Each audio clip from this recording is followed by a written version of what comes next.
Não sei se dá para projetar ali. Eu estou engraçado corrigindo aí meu nome, né? Falei com o pastor, é Nery com Y, aí botaram de novo no grupo Nery com Y. E não é Luciana, é Luciane.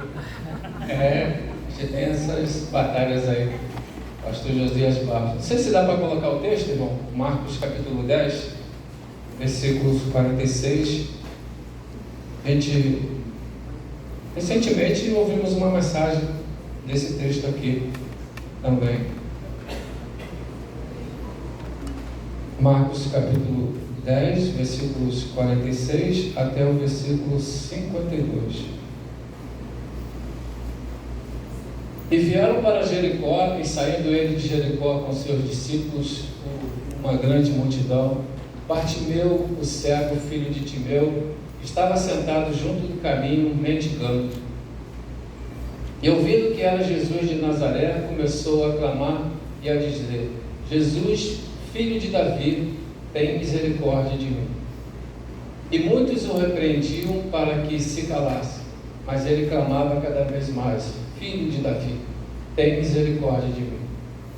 Jesus, parando, disse que o chamasse, chamar o cego, dizendo-lhe: Tem bom ânimo, levanta-te, que ele te chama.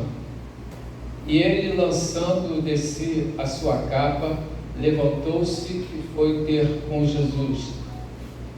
E Jesus, falando, disse-lhe: Que queres que te faça? E o cego lhe disse: Mestre, que eu tenha visto.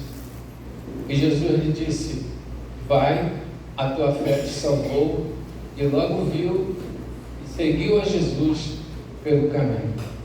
Eu confesso que quando eu pensei e comecei a trabalhar com esse texto, a gente começou a viver uma situação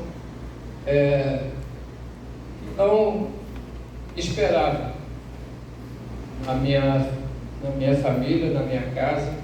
E quando a gente fala que está caminhando na visão do reino de Deus, eu pensei sobre uma expectativa e a realidade.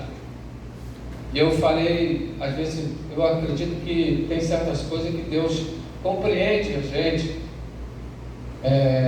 O modo como fala, às vezes pode ser esquisito para alguns, mas a minha esposa entrou num processo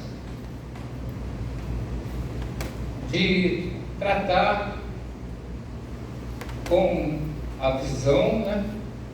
Ela precisava fazer um procedimento. Isso nos trouxe muita preocupação, porque toda cirurgia, por mais simples que seja, ela traz sempre uma preocupação. E eu falei assim: Senhor, eu não vou mudar o texto.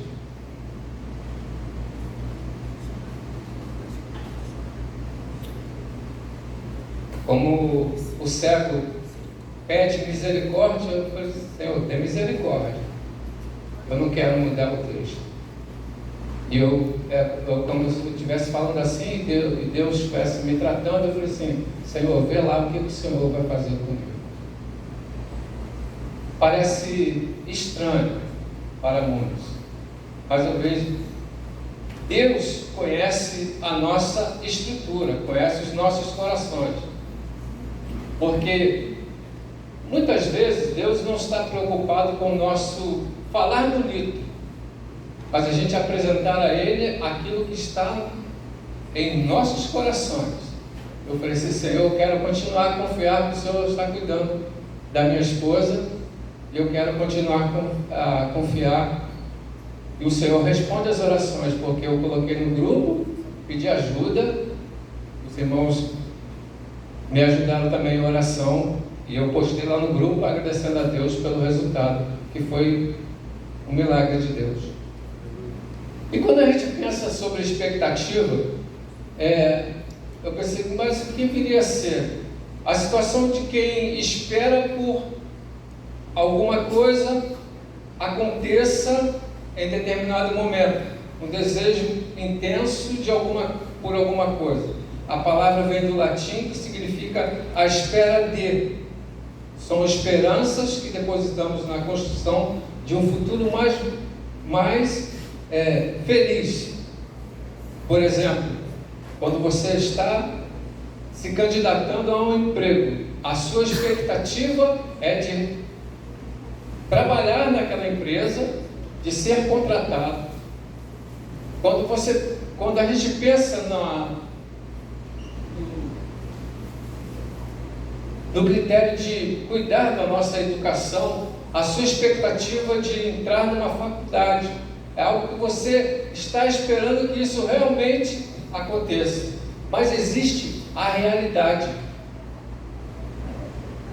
O cego de Jericó, ele está vivendo essas duas situações. Tem a realidade, aquilo que é real, aquilo que ele está vivendo, aquelas circunstâncias ou coisas, fatos que são verdadeiros na sua vida. E o texto fala que Jesus saiu dali, depois foram para Jericó, e saindo eles de Jericó com seus discípulos. Eu vim assim por alto, dizendo que hoje não teremos EBD, né? Porque a gente tem a sessão. Mas eu quero que os irmãos me ajudem a pensar que os discípulos, você já aprendeu isso? Discípulo é aquele que está sempre aprendendo com o seu mestre, é um seguidor de Jesus.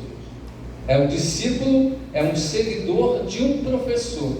Aí eu pensei, eu não sei se vocês podem me ajudar, quem são os discípulos de Jesus? Aí eu pensei, Simão Pedro, André, quem mais? Tiago, Natanael, João, Tiago e João, que são os filhos de Zebedeu, né? Judas Iscariotes, que era um discípulo de Jesus, Judas Tadeu, ou Simão o Zelote, e Simão Pedro, né? Esses discípulos de Jesus, eles estavam ouvindo de Jesus que Jesus tinha um propósito na sua vida. Ele estava seguindo para Jerusalém.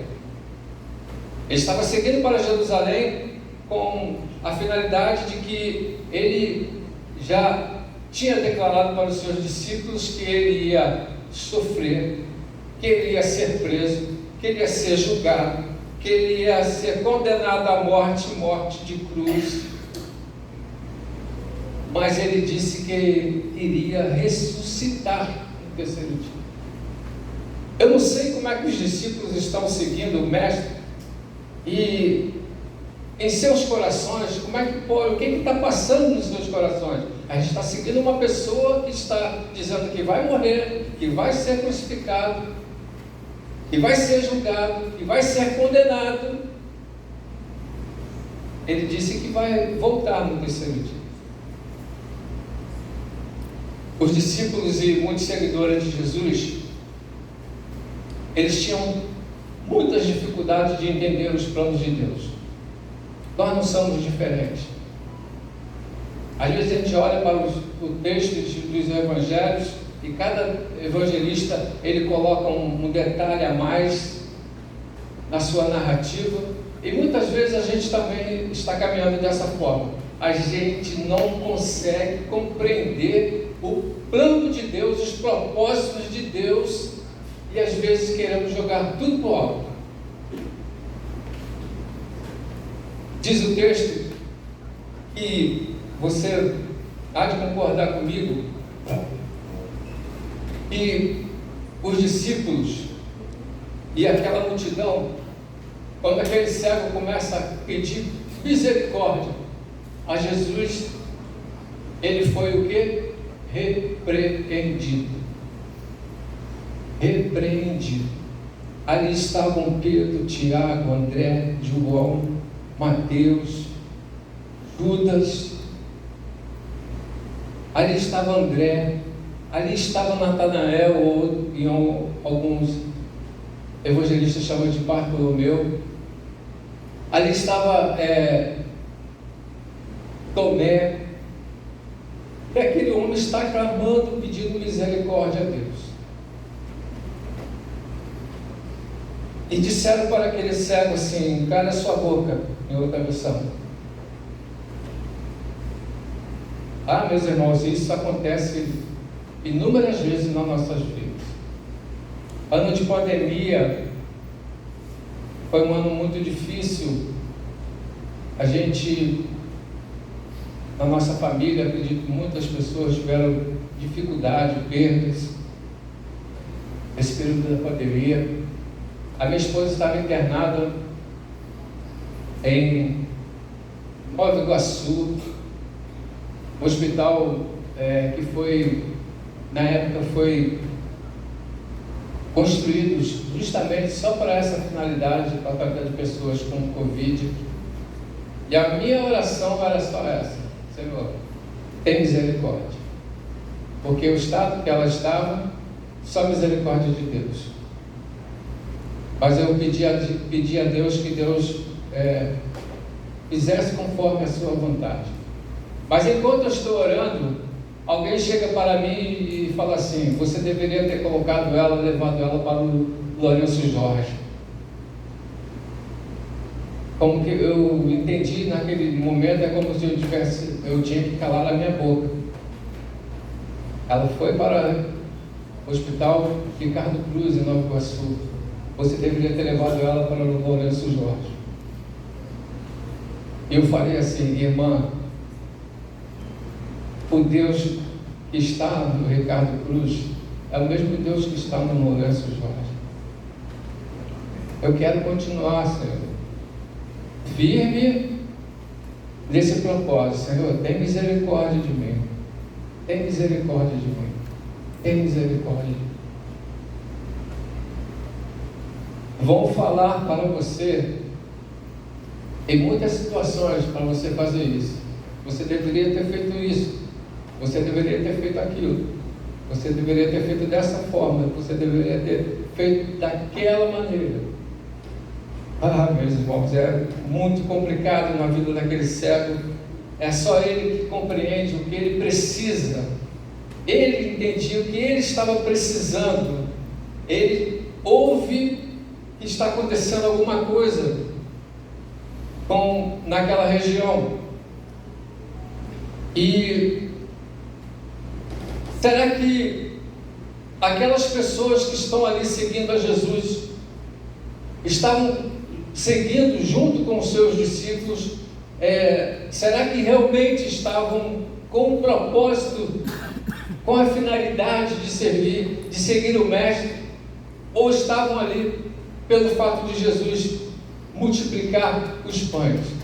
Ou pelo fato de Jesus curar os enfermos?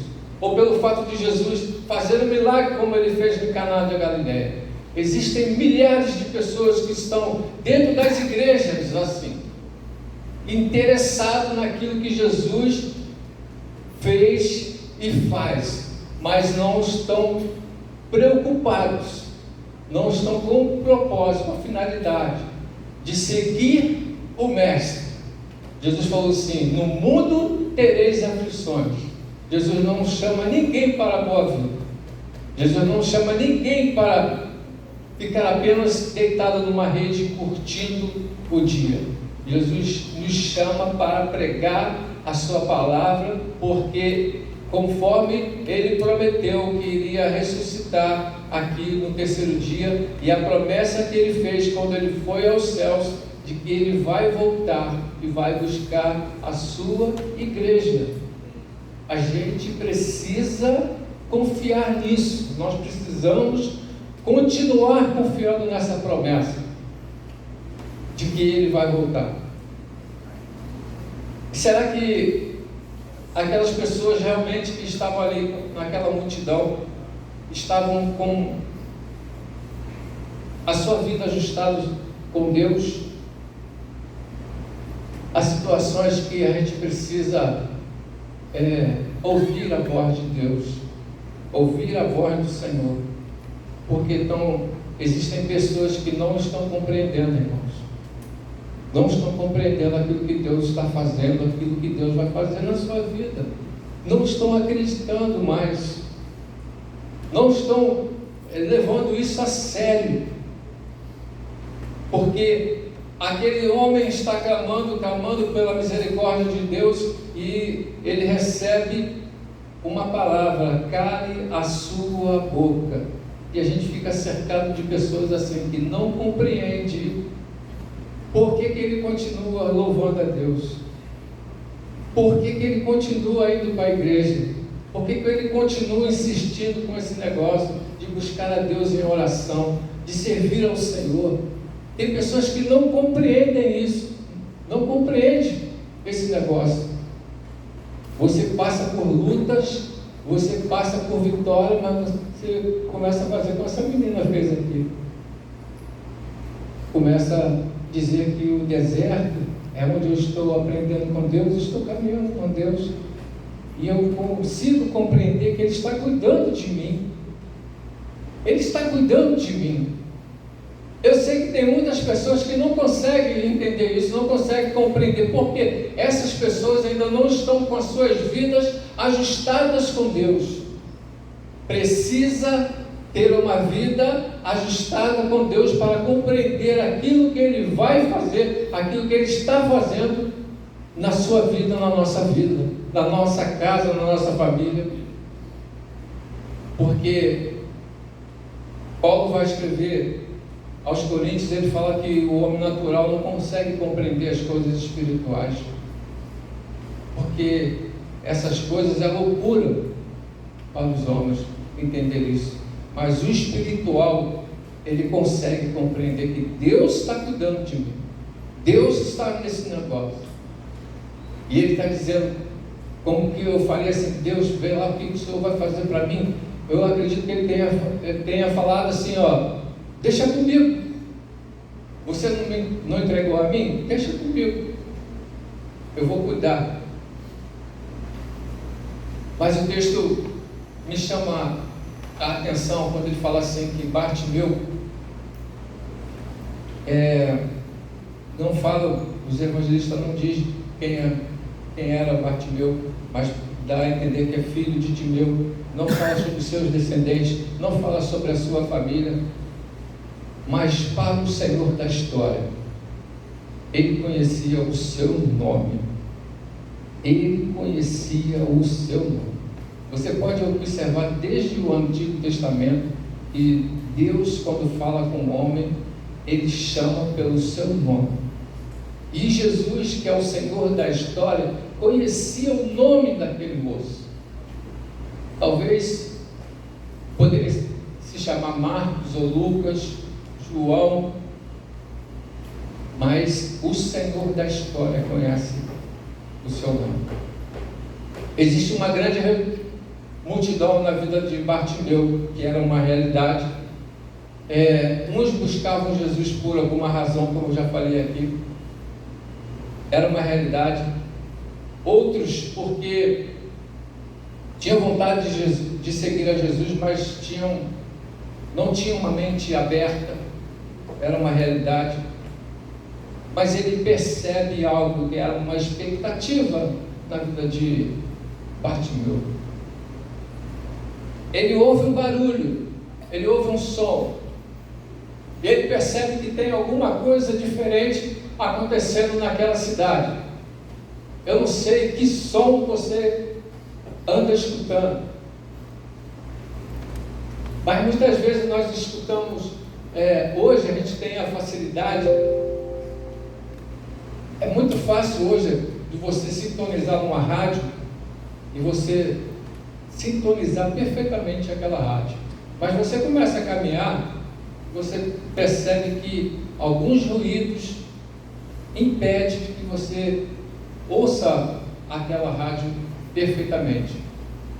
E às vezes na nossa vida a gente pensa que está na sintonia certa, mas não tomamos cuidado com o tipo de som que a gente começa a ouvir. Eu não estou falando de se tratando de música, estou falando de ruídos que a gente fica ouvindo e atrapalha a nossa sintonia com o Senhor, o Criador dos céus. Bartimeu está escutando um barulho, está escutando um som, ele tem uma expectativa na sua vida, ele tem a realidade na sua vida, aquilo que ele é. Eu sou um cego, eu não consigo ver, e ele tem uma expectativa: eu quero ser curado. Ele estava sentado, e quando ele ouviu que era Jesus de Nazaré, ele começou a clamar: Senhor, filho de Davi, tenha misericórdia de mim.